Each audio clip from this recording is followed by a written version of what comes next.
Now, what most people don't know about since late 50s, early 60s, like the Barney Hill case and all that, those were all human assets abducting innocent people made to look alien.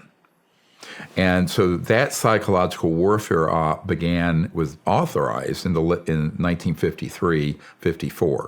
1954, we mastered gravity control. So we started deploying these assets to begin to condition the public that there's a scary threat from outer space. Mm-hmm. I mean, look at Hollywood, Alien, Ridley Scott's the movies. If you want to see a script for what's coming fairly soon, look at the movie Independence Day. Okay. It's right at a central casting for this covert group.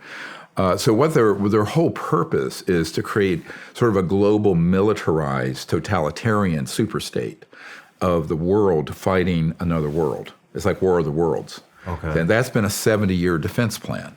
And I know people who've seen that plan. Carol Rosin saw the plan, who is Werner von Braun's spokesperson, who's on our team. She's almost 80 now, but brilliant mind. And, when she realized in the 70s that this was what was afoot, her whole life was devoted to trying to get some of these projects under control. But we're little David's up against an enormous Goliath.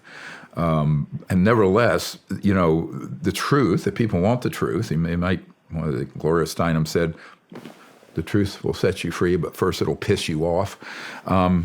But it's time for people to, actually realize that this is something they have to take seriously. So now, if you add those capabilities to holographic capability, scalar weapon capability, space-time systems where you can alter the flow of space-time in an area, which gets into some really... At the CIA, they call this WSFM, Weird Science and Frickin' Magic. At my uncle's company, I met an engineer that dealt with this stuff a couple years ago, and he said, we just call it PFM, pure fucking magic, excuse my language. But he says, literally, that's what we call it. So you're dealing with technologies that are, and this is the problem, I call it the big technology gap between what conventional Pentagon, Special Forces, Joint Staff, Senate Intel, Armed Services, House Intel, the President, National Security people, what they know and what this group has. So what they know, it's like this is, just to make this real for people. When I was briefing years ago, the admiral in charge of J2, Joint Intelligence for Joint Chiefs of Staff, Admiral Wilson, and that memo leaked out where he was debriefed by Dr. Davis, and everyone went, oh, my God. And it states, I was there for a stand-up briefing, and what they don't know is that at the end of it, I asked the Admiral to help us get to, and this is 97, this is 26 years ago. And he said, well, I don't know how I'm going to help with something when the best technology we can deploy, is a B-2 stealth. And this other group have objects that can do circles around the B-2s. And he acknowledged that to me. I said, well, that doesn't mean you can't. He says, well, I can't unless it's authorized. I said, well, where do you need the authorization? Well, he felt he needed authorization from the SecDef, who had already been waived off, and the president, which was Clinton at the time, who had also, I have a very interesting story since I saw you, but we knew that Clinton had been approached by George H.W. Bush and told, butt out, this is none of your business, dealing with the UFO issue. Because this was one of the very first things Clinton wanted to know about, because I knew people who lived at the White House with him. He was very keen on getting to the bottom of it, but the efforts he launched were torpedoed, and he eventually backed off of it. But, interesting. Yeah, I know that whole story. It's an ugly story of corruption and power being abused. But he did initially want to really find out what was going on, and it was a sincere effort. And there was an entire special operation stood up around getting that. But I have a very famous Hollywood agent and a superstar who was in a limo with, they don't want me to use their names, with Clinton after he left office. And they asked about the UFO issue, and the president said, oh, yes. He says, but I was told by George H.W. Bush that this was none of my business and butt out. And it was made very clear. You're just you're only the president. You get the drift. So, now, obviously, if we're going to have a constitution, the rule of law, and a democratic republic, that kind of thing cannot stand. But because of the power and the money behind this group, it has stood.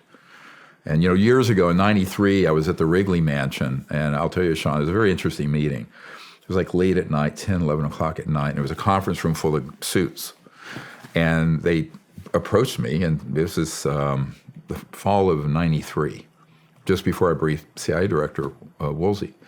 And they said, look, you don't need to be talking. They knew all about this meeting that was going to happen. And you don't need to be talking to the president and the CIA director about this. They don't know anything, and they're not going to know anything. If you want to know, you talk to us.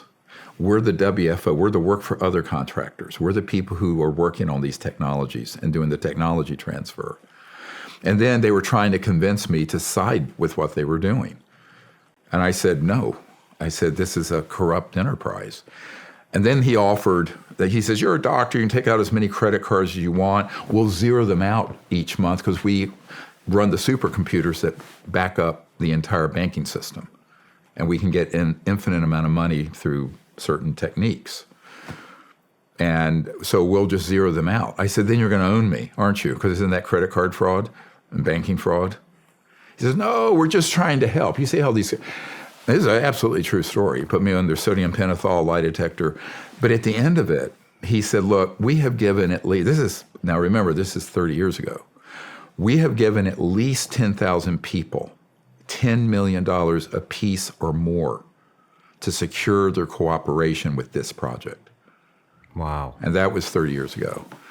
Now, money is no object if you're printing the stuff up and you're running drugs and you're trafficking and you're siphoning off from the legitimate black budget, which there is a legitimate black budget that's overseen by the president and the key people in the Congress. We're totally legitimate. But a lot of money from that is siphoned off and is through overbilling to the government into these illegal projects. It's absolutely embezzlement. So we can prove this, by the way, and I have people who've seen it happen. Okay. But I think that when you look at that and you go, okay, well, this is where the center of power is. The center of power is not in Congress, and it's not in the White House, and it's not in the legal constitutional government or the main part of the Pentagon or agency. It's in this group, and it's amassed so much power and wealth and technology that it is, and I'll be blunt, a threat to all life on Earth. It's a threat. It's way greater threat than China or Iran or Russia. Ever. And I think people have to take this, what I just said, very seriously, because all these other skirmishes, even if there were a couple nukes detonated, is nothing compared to the risk this group poses given the technologies they possess and the intention to use it in a malevolent way, where they could stampede the whole world onto a trajectory that would be, an Armageddon scenario. So unfortunately, these people are serious about it. They're whacked out, in my opinion.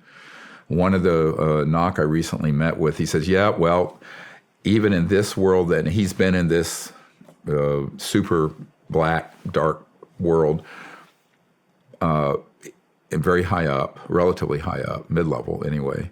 And he said the way for the folks who are these really super rogue operators, they're recruited for being sociopaths or psychopaths.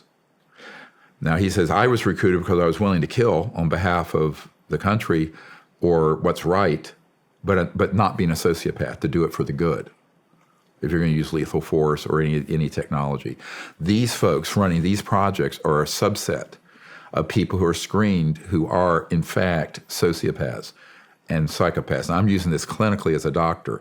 There's 4.5% of the U.S. population are sociopaths and psychopaths. So, and the ones that are high functioning are identified and moved over into these rogue operations. Interesting. Yeah. Smart. Mm-hmm. Extremely smart. Yeah. Let's take a quick break. Sure. And then we're going to get into the Disclosure Project. I don't know if I've ever been this excited to represent a brand. I'm talking about First Form. I just align so well with what they've got. First Form is a supplement company. They have just about every supplement you can possibly imagine. All grade A stuff. Let's go through some of the stuff that, some of my favorites, all right? Here we go. 1, Enduro Performance. This is a non-stimulant pre-workout mix. Guess what? Made in the USA.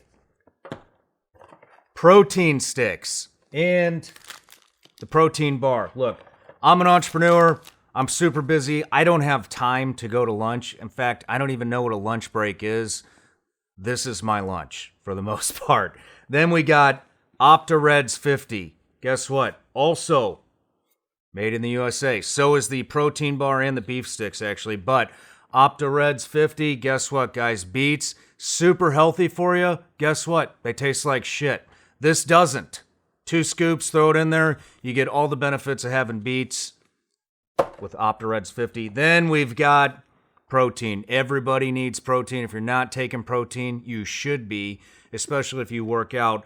My favorite, chocolate banana. Guys, let me tell you something else about First Form. The owner, CEO, Andy Frisella, guy has made a phenomenal company. True American dream story. Started from absolutely nothing, sleeping on a mattress in the back room of a very small shop. Now, he's built an empire. Check it out. Go to firstform.com/SRS. He's also put a culture into his company that this entire country could use right now. Gave me a ton of inspiration. I used to listen to his podcast, Real as Fuck, when I was building my first studio in the attic of my house 3.5 years ago, right when this show started. Can you believe that? Now I'm repping the brand. And if you haven't checked out their podcast, you might want to. Like I said, Real as Fuck. Check it out. I'm actually on there.